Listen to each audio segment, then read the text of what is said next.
సీకట్ల సీతుల్లా బతుకుతున్నాం ఈ చిన్న గుడిసెలలో. కంటోలు బియ్యమే తింటూ ఉన్నాం మన ఎల్లలేదోరయ్యో. కష్టాల్లో తోడున్న అందరికీ నా ఒళ్ళని కనిపిస్తలేనమ్మ కొందరికి కష్టాల్లో నేనున్నని. నా ఒళ్ళు నీ ఒళ్ళు ఏమున్నది అన్ని కాగితాల బంధాలు, అవి కాగితాలే జీవితాలనుకొని అయినోళ్ళనే వదులుకుంటారయ్యా.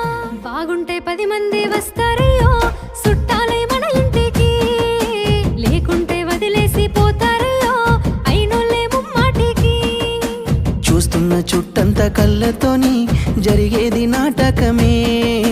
నా ఒళ్ళు మా ఒళ్ళు అనిపించేది చేత చెల్లేటి కాగితమే.